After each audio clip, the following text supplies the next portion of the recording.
Hello children. So last time we discussed the process of transcription. So next translation, that is how protein synthesis occur from RNA. Now before going to transcription, we have to discuss is the structure of tRNA molecule. tRNA, that is a transfer RNA. It was seen that something is required which can read the code of mRNA as well as it can link or bind to the amino acid for translation. कि कुछ दोनों के बीच में mediator होना चाहिए. mRNA has the information for protein synthesis and amino acids, they have to be joined to form the polypeptide chain. Then it was found that it is the tRNA molecule. Earlier, it's also called sRNA, soluble RNA, which play this role. It can read the code on mRNA as well as it can bind to the amino acids for translation. That is why it is known as adapter molecule.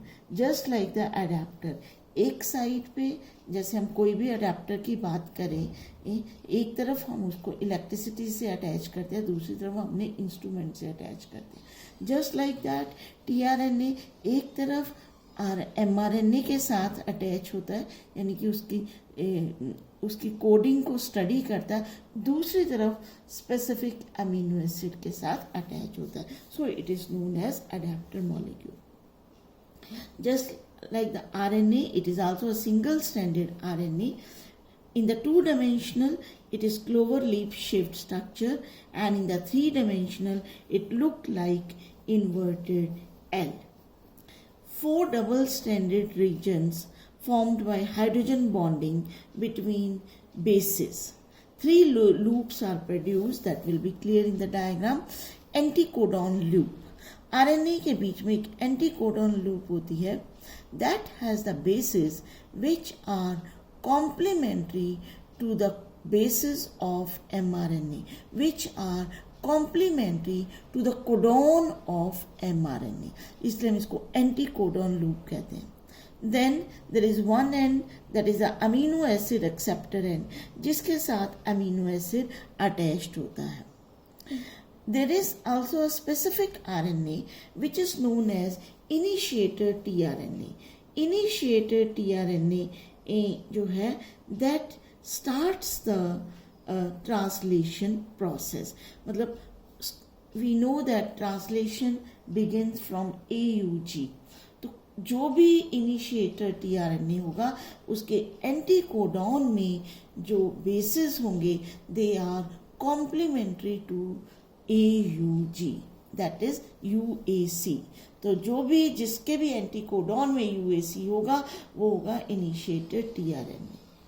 Then we have done that there are 3 codons which are known as stop codons. In stop codons जो है हम इनको क्यों कहते हैं? Because there is no such tRNA which has anticodon complementary to the stop codon. तो कोई उसके साथ मैचिंग एंटीकोडॉन नहीं होता, तो that stops the protein synthesis. इसलिए हम वो 3 कोडॉन्स को स्टॉप कोडॉन्स कहते हैं. तो कौन कौन से थे हमारे stop codon? UAA, UGA and UAG. ये 3 stop codon. AUG is the initiation codon. तो this is the structure of tRNA. तो यहाँ पे आप देखो ये 3 लूप्स बन जाती हैं. ये एक ही स्ट्रैंड है RNA का, लेकिन ये इस तरह से फोल्डेड होता है. It is folded and then there are folds के बीच में हाइड्रोजन बॉन्ड्स आर देयर. तो ये clover leaf like structure 3 loops बन जाती हैं. तो दिस लूप ये जो है this is known as anticodon, और ये इसके जो कोडॉन यहाँ पे नीचे mRNA के कोडॉन, तो यहाँ पे एंटी कोडॉन, मान लो mRNA पे CCG है तो यहाँ पे एंटी कोडॉन कौन सा है, GGC, तो वो tRNA यहाँ पे अटैच करेगा जिसका एंटी कोडॉन GGC होगा। इसी तरह जैसे ये UCA है तो वो tRNA जिसका एंटी कोडॉन यहाँ पे AGU होगा वो यहाँ पे अटैच करेगा। तो इस तरह से ये tRNA एक तरफ ये अमीनो एसिड लेके आता है, this is the amino acid and ये अडेप्टर मॉलिक्यूल, इधर इसके साथ अमीनो एसिड अटैच होता है और दूसरी तरफ जो है इसके साथ mRNA के साथ अटैच होता है, that is why it is the adapter molecule. So this is the structure of tRNA. Then what is translation? It is a polymerization of amino acid to form the polypeptide chain. Polymerization of amino acid, बहुत सारे amino acid जुड़ जाते हैं and they form polypeptide chain. तो हमने ये किया था 11th में, अमीनो एसिड कैसे जुड़ते हैं आपस में प्रोटीन बनाने के लिए, बाय पेप्टाइड बॉन्ड, इसलिए हम इसको पॉलीपेप्टाइड चेन कहते हैं। अब किस ऑर्डर में यूनिट जुड़ेंगे, पहला अमीनो एसिड कौन सा होगा, दूसरा कौन सा होगा, तीसरा कौन सा होगा, ये कौन डिसाइड करेगा, this is decided by information present in messenger RNA. तो फिर से messenger RNA has a information and transfer RNA brings amino acid according to that information. So what are the molecules which are required for protein synthesis? RNAs, तीनों तरह के RNAs चाहिए। Messenger, उसके पास information होती है, tRNA जो amino acids को लेके आता है, एंड rRNA जो राइबोसोम्स को बनाता है, and ribosome is the site of protein synthesis. Then ribosomes they are required for the protein synthesis, different enzymes they are required for the protein synthesis. So mRNA जो है that has the message it for the protein synthesis, or you can say it act as a template for translation.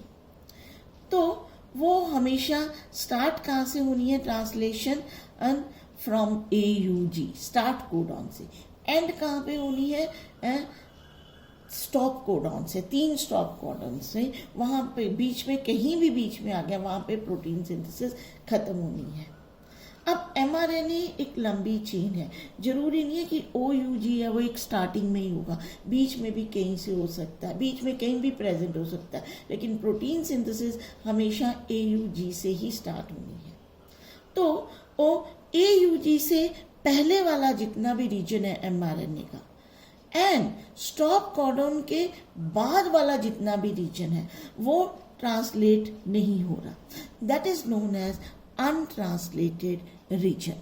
So before start codon and after stop codon, before start codon means 5' end पे, after stop codon means 3' end पे, तो उसको कहते हैं हम untranslated region, और बीच वाला जो एरिया है that will be translated, means that will be converted into proteins. तो tRNA का हमने काम किया, codes mRNA as well as brings amino acid.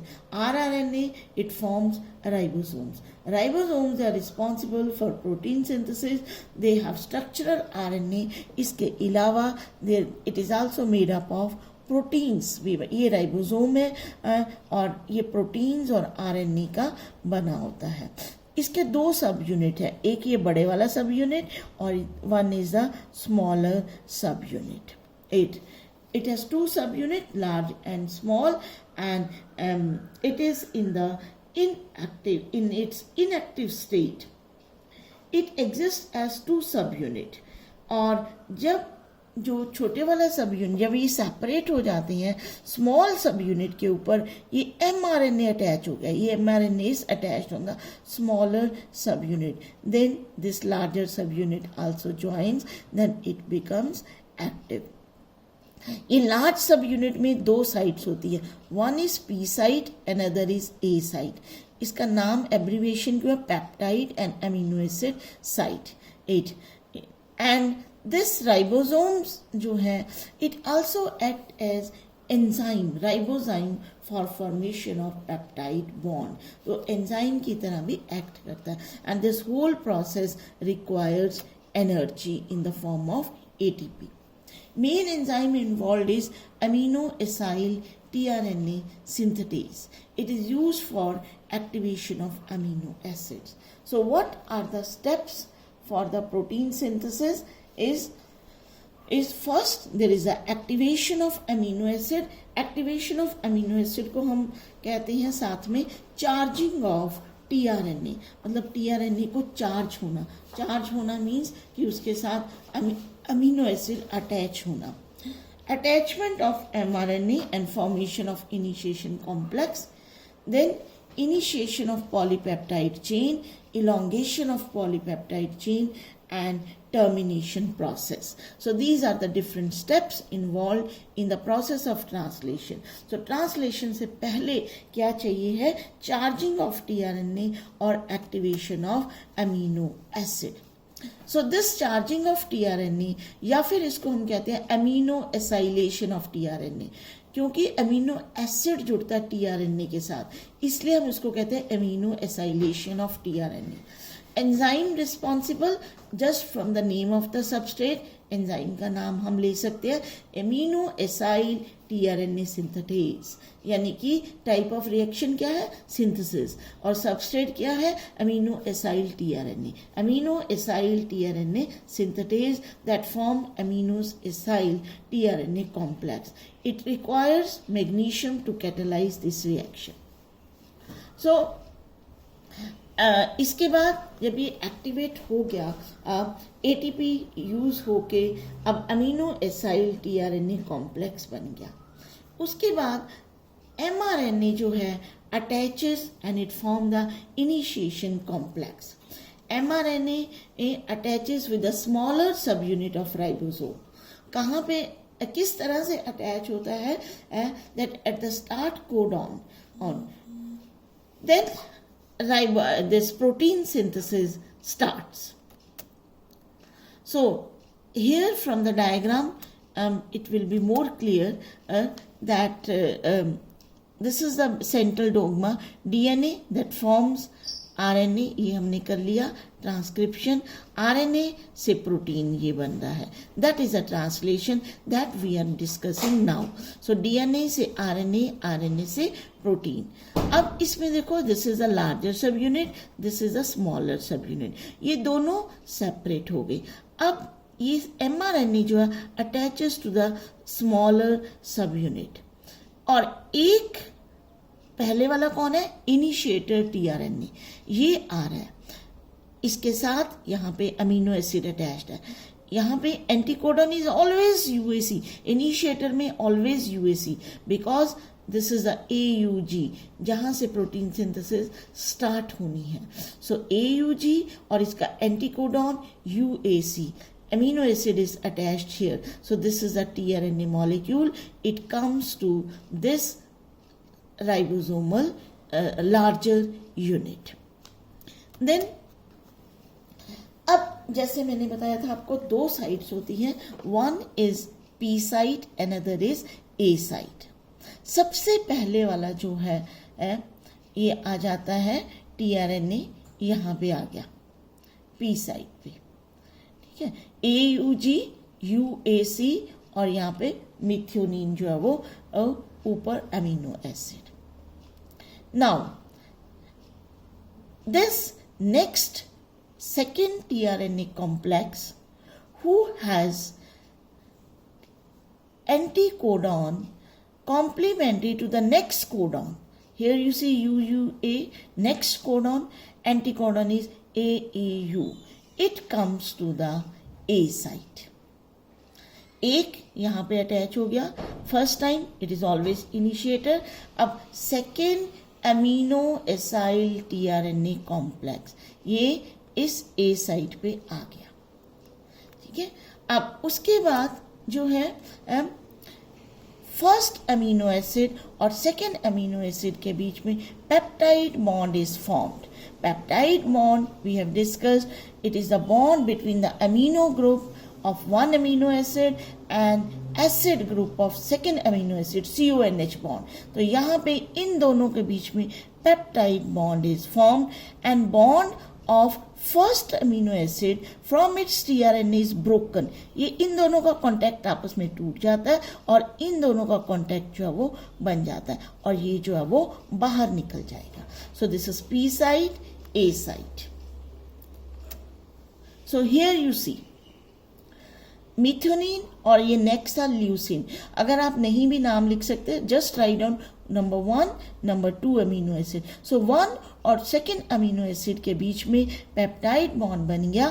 First amino acid जो मिथ्योनिन था उसका और उसके टीआरएनए का जो कांटेक्ट था वो टूट गया and this tRNA it come out for reuse and this site is empty. इसके बाद जो है there is the movement of this complex. ये पूरा का पूरा कॉम्प्लेक्स ए साइट से पी साइट में चले जाएगा और ये साइट जो है वो फ्री हो जाएगी for the third amino acyl tRNA complex. तीसरे कॉम्प्लेक्स के लिए ये जगह खाली हो जाएगी. जैसे ये चीज मूव करती है साथ में एमआरएनए भी आगे मूव करता है. सो हियर यू सी अब जो है सेकेंड वाला जो था हमारा फर्स्ट सेकेंड अमीनो एसिड ये यहाँ पे आ गया. इसका कोडॉन भी देखो AUG बाहर चला गया क्योंकि ये बाहर चला गया था ना, अब ये भी बाहर आ गया और ये सेकेंड वाला इस पोजीशन पे शिफ्ट हो गया. पूरा कॉम्प्लेक्स इस पोजीशन पे से शिफ्ट हो गया. A site is free to receive third amino acyl tRNA complex. वो वाला अमीनो एसाइल टीआरएनए आएगा जिसका anti codon is complementary to the next codon. तो जो थर्ड कोडॉन के कॉम्प्लीमेंट्री एंटी कोडॉन होगा वो अमीनो एसाइल टीआरएनए यानी कि वो टीआरएनए अपना अमीनो एसिड लेके आ जाएगा. Again the process is repeated.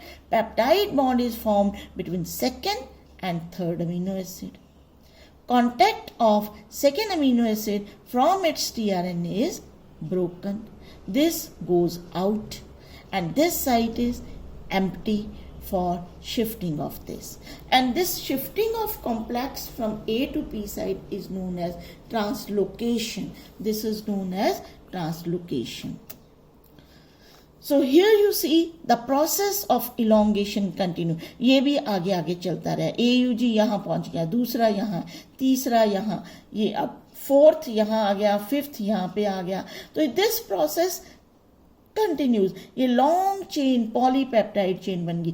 First second 3 4 5 amino acid join करके ये पूरी लंबी पॉलीपेप्टाइड चेन चल गई और ये चेन इसी तरह से कंटिन्यू होती रहेगी next codon till there comes stop codon on mRNA. अगर रास्ते में कहीं भी UAA, UGA, UAG आ गया तो कोई RNA ऐसा नहीं है जिसका एंटी कोडॉन इनके साथ कॉम्प्लीमेंट्री है. तो वहाँ पे प्रोटीन सिंथेसिस जो है वो स्टॉप हो जाती है. ये देखो रेड वाला UGA आ गया. अब यहाँ पे प्रोटीन सिंथेसिस जो है वो स्टॉप हो गई, कोई RNA नहीं आएगा.